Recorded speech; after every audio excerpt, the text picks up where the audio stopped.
What is up, everyone? My name is Joseph, and welcome back to Casually Competitive MTG, where it's our goal to bring you semi-competitive EDH gameplay content that is both fast-paced and entertaining. This video is going to be the start of our 4th season of gameplay, and we decided to do something a little bit different. We decided to, for this entire season, only build budgeted cEDH or high-power lists. The budget we're using is $200, not including basic lands or commanders, and something else that we're doing differently is taking direct decklist suggestions from patrons and Twitch subscribers, since we know there's a lot of spicy budget lists out there that we're just not aware of. That being said, for this game, we chose and built the 4 commanders used in this pod, and those commanders are Ishkanah Grafwidow, Sygg Cutthroat, Yawgmoth, Thran Physician, and Tatyova Benthic Druid. Now, before we get into the opening hands and deck introductions, let's go over some quick channel promotions. The first one that we have for you today is if you do want to help support the channel financially, we have a Patreon, link is in the description. We have some great tiers set up. Next, if you want to rep some casually competitive merch, we also have a link in the description for our merch store. Also, if you're going to be buying cards in the near future, if you click on our TCG affiliate link, any purchase you make after clicking on that link will directly help the channel at no cost to you. And finally, we have an affiliate with Flipside Gaming, where if you use our code CasuallyMTG at checkout, you'll not only get a 10% discount off eligible purchases, but you'll also directly help the channel. And from now until when the set releases, we're partnering with Flipside to do a giveaway for a Zendikar Rising box. Details link is in the description.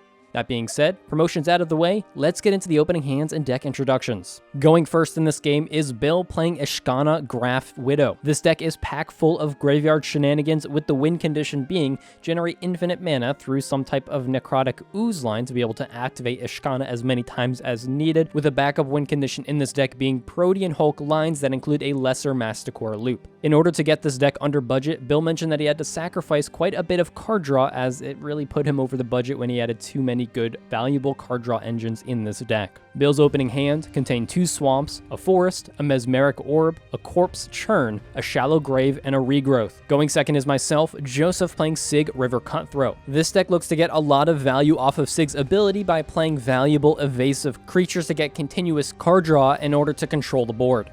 The win condition in this deck is a Doomsday line that has a few different variations, including options for very low mana cost or instant speed wins in case Sygg is the way to crack the pile.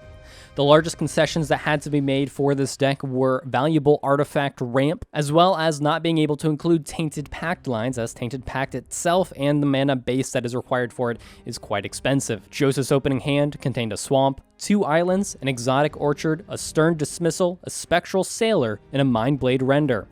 Going third is Adam playing Yawgmoth Thran Physician. This mono black deck looks to just get a lot of value off of on-death effects in combination with Yawgmoth's ability, and it also looks to grind out the game by slowing down and stopping people from having cards in hand using good discard effects. This deck eventually wins by generating infinite or just a lot of mana with these on-death effects in order to proliferate enough times to make something like Rats or Triskelion deal enough damage to win the game. The biggest concessions that had to be made were the tutor quality in this deck is lower than a normal cEDH deck would have, and also a lot of the concise combo lines had to be split up amongst multiple cards in order to get cheaper options. Adam's opening hand contained 3 swamps, a carrier thrall, an Rats, a pitiless plunderer, and a Triskelion. And finally, going last is Jordan playing Tatyova Benthic Druid. This deck looks to ramp out fast and then get massive value off of Tatyova's ability in order to draw a lot of cards. Now, since this is a budgeted list, fetch lands are not really able to be put into the budget, so this was supplemented by adding in some more spell-based ramp that, although it is slow ramp, gets some additional value with Tatyova and hopefully keep his hand full enough to control the board. The main win condition in this deck is infinite turns with Mystic Sanctuary, an extra turn spell, and a card like Trade Routes that will allow him to play Mystic Sanctuary every turn. For Jordan, the budget most affected this deck in terms of the control pieces as well as the quality of ramp. Jordan's opening hand contained a snow-covered forest, an island, a Nature's Claim, a Winds of Rebuke, a Rampant Growth, a Naturalize, and a Dissipate. If you want to watch these games live, head on over to our Twitch channel where we stream this gameplay every Sunday, and if you want to vote for your favorite commander, click the poll link in the description to vote who you want to see in the fan favorites. That being said, with all of that out of the way, let's get into the gameplay. Bill starts off this game by drawing, playing a swamp as his land, and then passing the turn to Joseph. Joseph plays an island and passes the turn to Adam. Adam draws, plays a swamp, and then ships the turn over to Jordan. Jordan on his turn plays a snow-covered forest and then gives the turn to Bill. Bill untaps, plays a forest as his land, and then for 2 mana casts a Mesmeric Orb. Bill then goes to pass the turn to Joseph, and on Bill's end step, Joseph for a blue mana flashes out a Spectral Sailor. Joseph then goes to his turn, untaps, and when he untaps, he mills 1 card. He then plays a swamp as his land for turn, and then for 2 mana, he casts a Mindblade Render. He then goes to pass the turn to Adam, and on Joseph's end step, Jordan, not wanting both graveyard decks to get too much value, for a green mana casts a Nature's Claim targeting the Mesmeric Orb. The orb is destroyed, Bill gains 4 life, and Adam then goes to his turn, untaps, plays a swamp as his land, and then for 2 mana casts a Carrier Thrall. With nothing left, he ships the turn to Jordan. Jordan untaps, plays an island, and then for 2 mana casts a Rampant Growth. He searches a snow-covered forest to the battlefield, and with nothing left, gives the turn to Bill. Bill untaps, plays a swamp as his land, and then immediately passes the turn to Joseph. Joseph untaps, plays an Exotic Orchard as his land, and then goes to combat and swings both of his creatures at Bill. Bill takes 2 damage, and Joseph loses 1 life to draw 1 card off of the Mindblade Render. He then for 2 mana casts a Smuggler's Copter, and with nothing left, ships the turn to Adam. Adam untaps, plays a swamp as his land for turn, and then retaps some of his mana to cast an Ichor Rats. When it enters the battlefield, each player at the table receives an Infect counter, and Adam then passes the turn to Jordan. Jordan untaps, plays an island, and then goes to pass the turn to Bill, and on Jordan's end step, Bill casts a Corpse Churn, milling 3 cards and returning a Channeler Initiate to his hand. Bill then goes to his turn, untaps, draws, starts his turn off by casting a Stinkweed Imp, and he then plays a swamp as his land for turn, and with nothing left, gives the turn to Joseph. Joseph untaps, plays an island as his land, and he then taps for 2 mana to cast his commander, Sygg River Cutthroat. He then taps his commander to crew his Smuggler's Copter, and he then goes to combat and swings the Copter at Adam and the Mindblade Render at Jordan. On attack, Joseph loots through the Smuggler's Copter, drawing 1 and discarding 1, and his opponents then declare no blockers, they take the damage, and Joseph then loses 1 life to draw 1 card. Joseph then goes to his end step, and since an opponent lost 3 or more life, Joseph draws a card off of the Sygg trigger. Adam then goes to his turn, untaps, plays a swamp as his land, and then taps his mana to cast a Pitiless Plunderer. He then goes to combat and swings the Ichor Rats at Jordan, and in response to this not wanting to be the most infected at the table, Jordan casts a Winds of Rebuke, bouncing the rat and milling everybody for 2. With nothing left, Adam gives the turn to Jordan. Jordan untaps, plays a forest as his land, and then taps his mana to cast his commander, Tatyova Benthic Druid. He then passes the turn to Bill, and on Jordan's end step, Bill pays to cycle his Baron Moor in order to draw a card. Bill then goes to his turn, untaps, casts a Regrowth from his hand, targeting Mesmeric Orb. In response to this, wanting to keep the graveyard decks away from their graveyard as much as possible, Joseph casts a Swan Song for a blue mana, countering the spell and giving Bill a 2/2 bird. Bill then gives the turn to Joseph. Joseph untaps, plays an island as his land, and then taps his Mindblade Render in order to crew his Smuggler's Copter.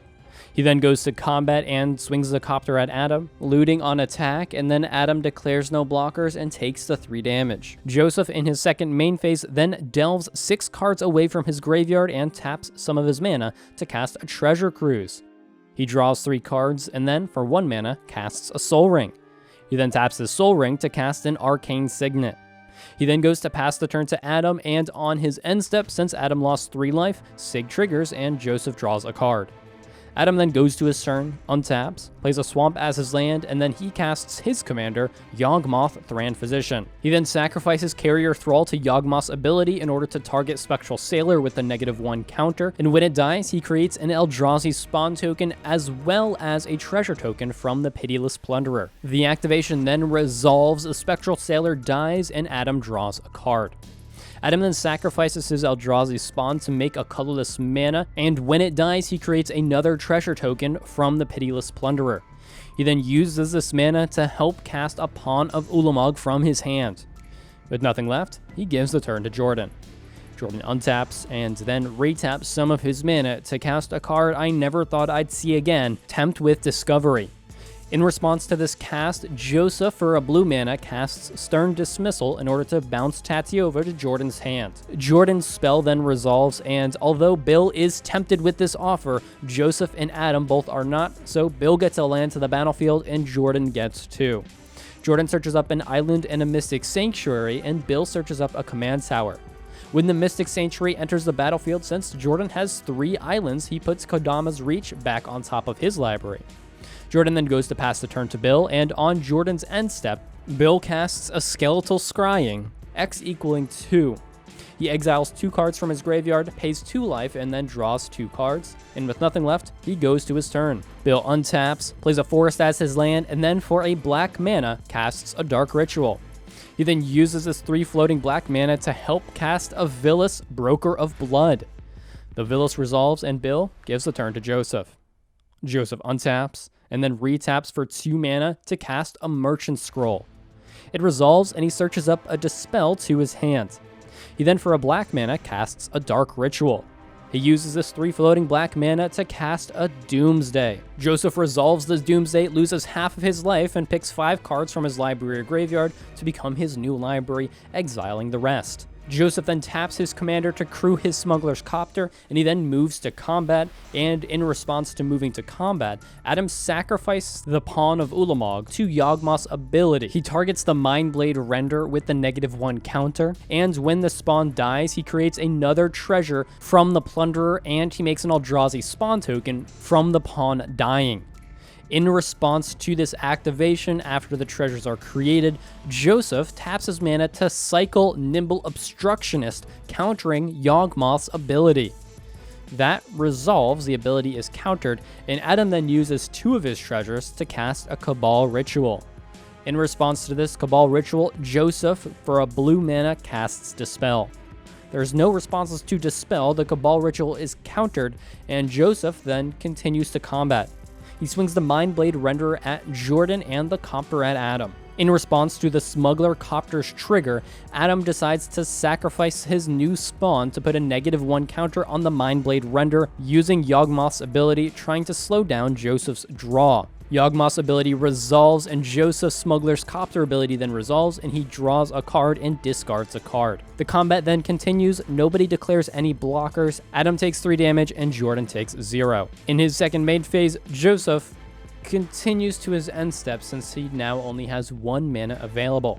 On his end step, since an opponent lost 3 life, he draws off of Sygg, and Adam then goes to his turn.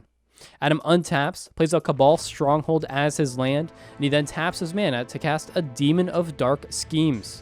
When it enters the battlefield, everything gets -2/-2, clearing 3 creatures off of the board, giving Adam 3 energy counters. Adam then goes to his end step, and in his end step, Jordan casts a Naturalize, targeting Joseph's Soul Ring. The Soul Ring is destroyed, and Jordan then goes to his turn. Jordan untaps, draws, and then retaps his mana to cast his Kodama's Reach. He searches up a tapped forest to the battlefield and an island to his hand. He then plays this island as his land for turn, and with nothing left, ships the turn to Bill. Bill untaps, and then pays 1 black mana and 2 life into Vilis' ability to draw 2 cards off of the life loss and put a -1/-1 counter on Sygg until the end of turn. He then repeats this process to draw 2 more and gives Sygg another -1/-1, and Bill then for 1 mana casts a Soul Ring. With this Soul Ring, he then casts a Golgari Signet, and he then pays another black mana into Vilis' ability to lose 2 life and give Sygg a total of -3/-3, killing Joseph's commander. In replace of one of the draws, Bill decides to dredge 5, returning his Stinkweed Imp to his hand, and he then activates Vilis 1 more time, drawing 2 more cards, in order to give Yawgmoth -1/-1 until the end of turn. Bill then taps his mana to cast a Krosan Reclamation, targeting 2 cards in Joseph's graveyard. The cards he targeted are Doomsday and Dark Tutelage. There are no responses, they get shuffled back into Joseph's library, and Bill then moves to his end step and discards a Golgari, Grave Troll, and Stinkweed Imp down to hand size. Joseph then goes to his turn, untaps, and then retaps some of his mana to cast a Predict. He decides to name Doomsday and reveals off the top of his library a Lotus Petal. He puts the Lotus Petal into his graveyard and then draws 1 card. He then for 2 blue mana casts a Thassa's Oracle. In response to the ETB, Adam sacrifices his demon to Yawgmoth's ability to put a -1 counter on Thassa's Oracle.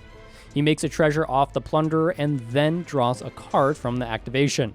He then pays 2 black mana and discards Triskelion in order to proliferate all counters, including the infect counters that everyone already had. He then sacrifices Pitiless Plunderer to put another -1/-1 counter on Thassa's Oracle, and then, when that resolves, Thassa's Oracle dies and Adam draws a card off of the activation.